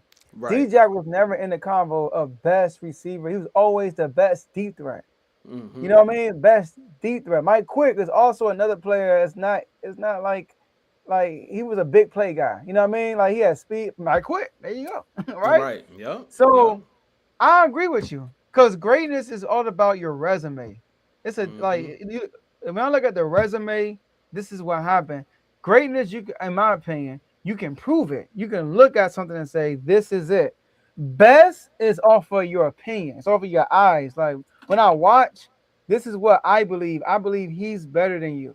Mm-hmm. He's better than you because of X, Y, Z. But when you do greatest, you got to look at the resume. And as far as Eagles, like you said, he's the only one that won outside of Alshon Jeffries. But he's the only one that won a Super Bowl. That's like a legit best player. He got all pros. You know what I mean? I mean, did he lead the league? No, he didn't lead the league in receiving when he had 1,400. That's a No. year Tyreek Hill had was Mm-hmm. that $2,000, I think. He was But top 5 though. yeah, so I'm with you. I think AJ Brown is the greatest Eagles receiver in history by default, for real. And like and going back to the To thing, because that's the name that strikes the most irritation out of me, because people act like I'm like I completely forgot about To and I'm disrespecting To and da da da. The numbers for the Philadelphia Eagles, he went for 12. His best season, and again, he only played for us for 2 years. His year and a best half. season, a year, right, a year and a half. His best season with us was 1,200 yards and 14 touchdowns. Great year. Granted, he missed the last couple games of the season because he had that, he had the leg injury, broken leg injury, and he missed the postseason, came back and did his thing in the Super Bowl. That following season, 763 yards, 6 touchdowns, he was gone. Now, his best season with the Ops, Dallas, which in my opinion immediately disqualifies you from this conversation. Like you don't even belong in this conversation when you spent 4 years in Dallas and 2 years with us. But his best year in Dallas, 1,355 yards, 15 touchdowns. He's a greater Dallas Cowboy than he is a Philadelphia Eagle.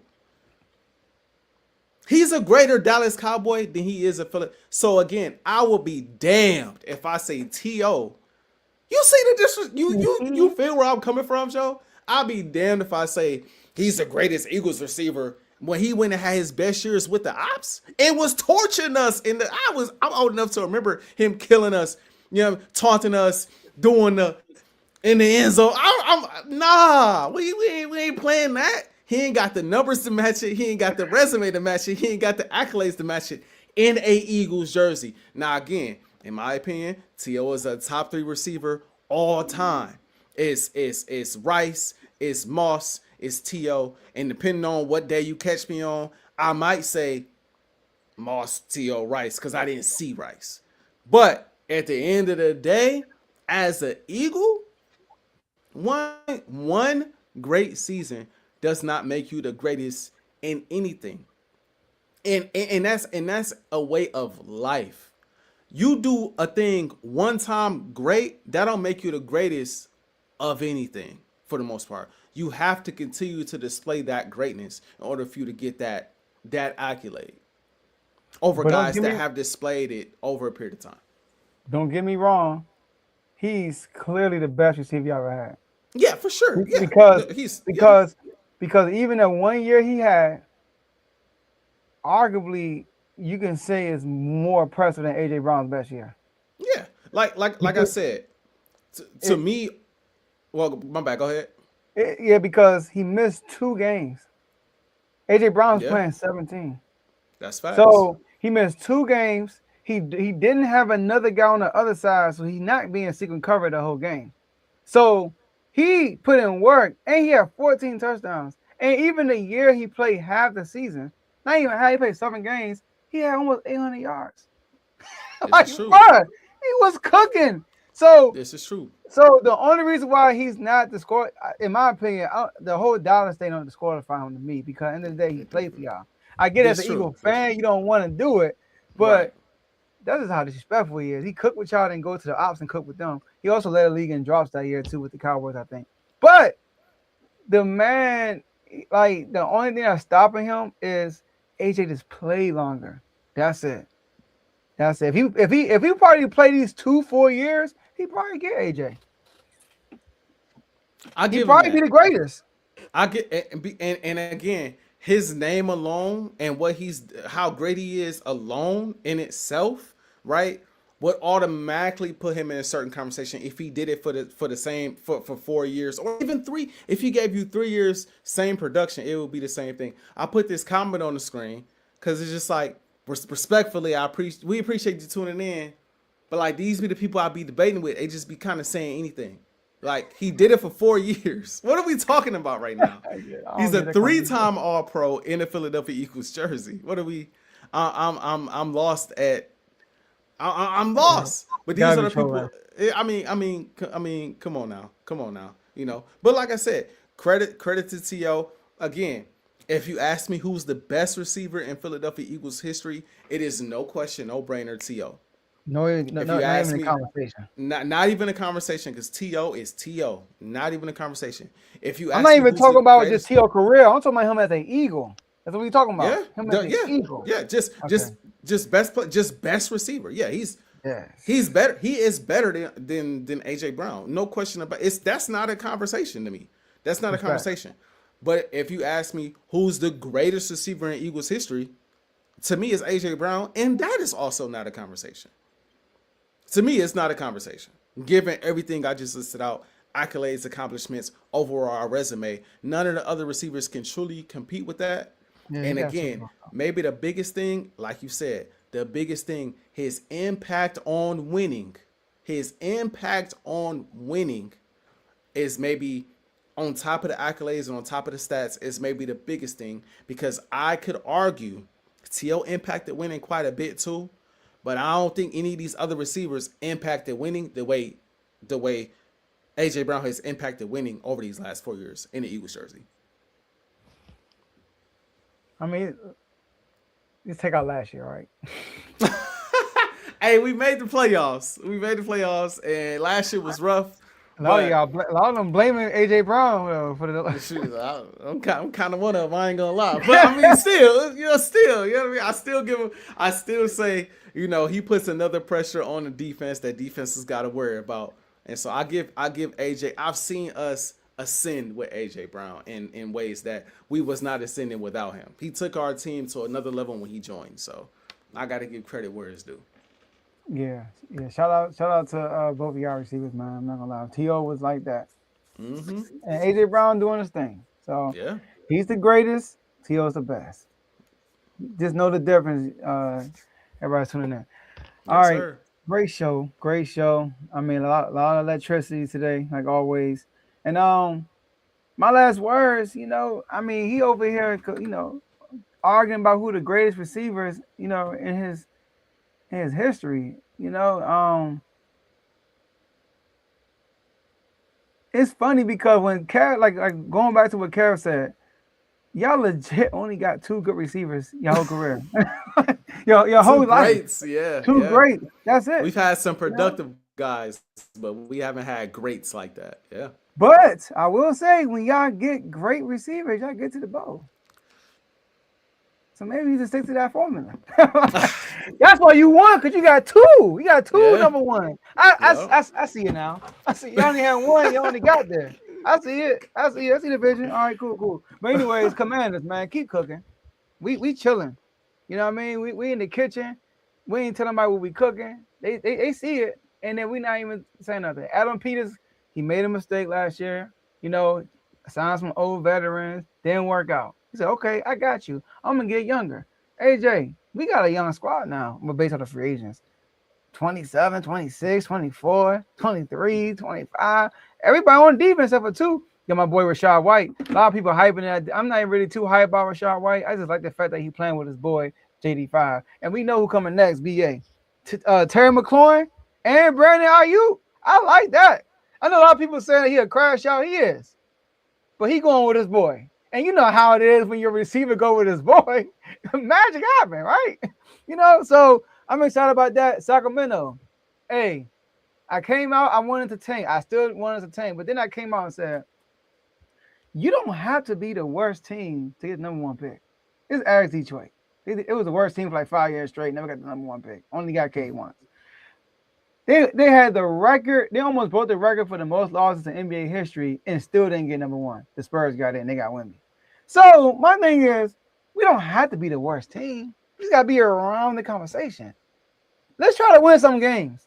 So guess what we start doing? We started winning some games. Shout out to Kev and the Mavs. Get y'all dub. Shout out to the Pacers and Ty. Get y'all dub. We starting to win games now. We got this young core starting to gel together and get some reps and starting to win some games.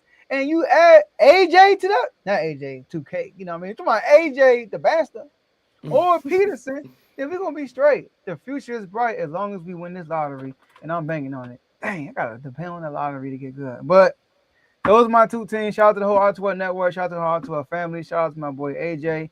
And shout out to everybody in the comment section.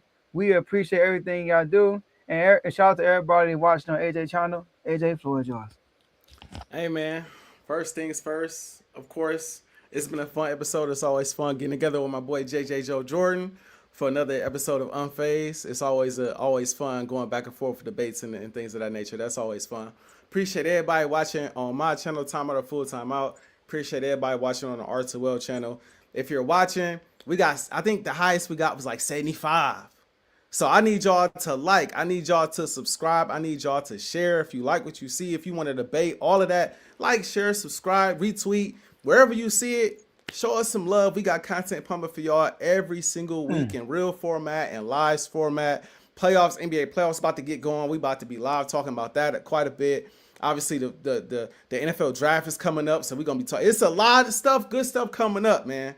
And we might even dip into a little boxing there some way, too. I know we not in the red corner, but we might have to, dip into a little bit of that, too, just here and there. You know what I mean? So y'all make sure y'all tune in for that. Lakers. I don't want to be this guy, but it's pretty obvious.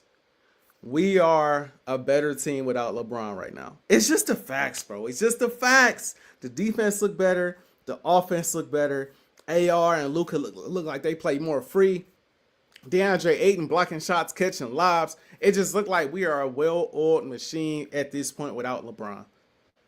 And as Lakers fans, that's kind of what we got to look forward to. It's no shot at LeBron. We appreciate everything you've done for the city, everything you've done for the team. You got us a championship the year we lost Kobe Bryant, and I will always have respect for you off that. Just off that. Forget the rest of the resume. Off that. That was a big time thing. I don't care nothing about the Mickey Mouse. I will always have respect for LeBron off that alone. So we appreciate him. But it is time to move on. Hopefully we can get some different rotations in the playoffs. Hopefully guys can put their egos aside. Because egos aside. Not eagles aside. Egos aside. Because if you could do that, this team could reach a different type of ceiling in the playoffs. I really believe that. But guys got to be willing to put that ego aside and sacrifice for the betterment of the team. So Lakers, keep doing what you're doing. JJ, don't be afraid to take those chances. Eagles fans, man. AJae Birds is here, man. The first episode is out. And let me just roll y'all this intro. Give y'all a preview of what every show looks like at the start, man. So let me show y'all real quick. Give y'all a preview. 70 people in the building, man. First episode out. Let's get this on the screen real quick, Joe. Roll it for him.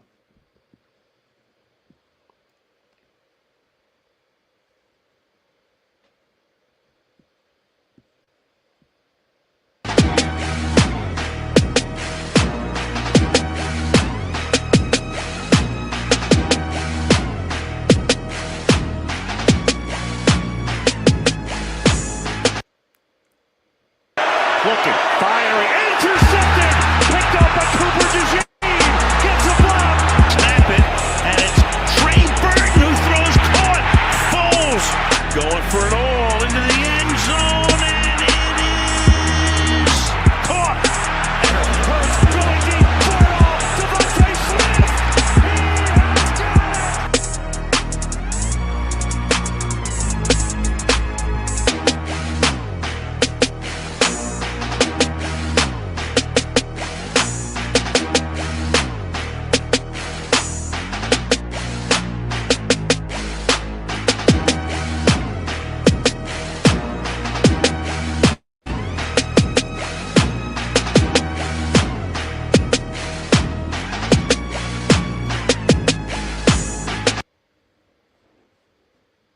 Yeah, man. So again, I'm Hold dropping. on. Shout out to Kevin in the intro. Shout out to Kevin. And he don't even know he was gonna be in the intro, but I had to throw that picture in there, us holding the fake Lombardi. You know what I'm saying? Holding the fake Lombardi because we ain't played, but it felt like we was on the field when we won that much. It just felt like it, man. So it was a great moment. But again, I'm coming with fresh Eagles content once, twice a week. Sometimes I'm going to do a live show. Sometimes I'm going to drop reels. Really depends on what's going on scheduling-wise. But I'm getting out fresh Eagles content as much as possible. Like I said, we got the NFL offseason. We got free agency. We got the draft. We got A.J. Brown trade rumors. Will a Jay Hurts extension come sometime soon? Will we get a Devontae Smith extension sometime soon? Jalen Carter extension. It's a lot of things to talk about as far as the Philadelphia Eagles are concerned. And your boy is covering it all with real news, not the fake news that you hear a lot of times coming out of Philly media. I'm coming with the real news. So y'all stay tuned. And if you're looking for the Instagram channel, it is at AJae Birds. Again, that's at. Matter of fact, I can put it on the what's name right now for the people. If I can find, let me see. Just for the people that want to know, at AJae Birds. Bang, bang. Let's get it. Let me get that out of there. There you go. If you're looking for the at, there it is right there. Follow it on Instagram, and it'll be everything you need is right there, man. If you're an Eagles fan, now even if you're a hater, I welcome you. I welcome everyone, man. So if you're an Eagles fan, if you're an Eagles hater, you're looking for Eagles news, you come to your boy. I got you covered. And I'm gonna try to do live games this year, not only for myself, but we gonna do some live games with Unfazed this year too. We gotta mix it both in. We couldn't do it last year because of my schedule. This year I'm thinking we're gonna be able to make that happen. So yeah, man, let's get it. We couldn't do it last year because we ain't hold up our end of the bargain. You know what I mean? Like we weren't relevant, so that's why we didn't do it last year. That's fair. But no, I'm happy that you're doing this. You know, like at it. You know, Kev, you my dog. You and AJ, y'all are the most knowledgeable Eagle fans I know. So like I trust y'all words. We gotta say stuff. So I know that you're gonna bring the real stuff for Eagles Nation. And we're gonna be watching too, because we gotta know what's going on. I mean, the enemy gotta know what the ops doing. And that's the only way we can get into the building and take everything y'all got. You know what I mean? So that's the only way we can do that. So I'm gonna be tuned in, and I hope all y'all tune in, watching. Make sure y'all like, subscribe to his YouTube channel, and like when you're watching, leave a comment. Leave a fire emoji, ask a question. He's very interactive too. So like you ask a question, he will respond to your comments. But definitely, you an Eagles fan, put your notification bell on his YouTube channel and make sure you stay alert. Yes, sir. Yes, sir. Like usual, Joe, man, I'm feeling unfazed. Unfazed.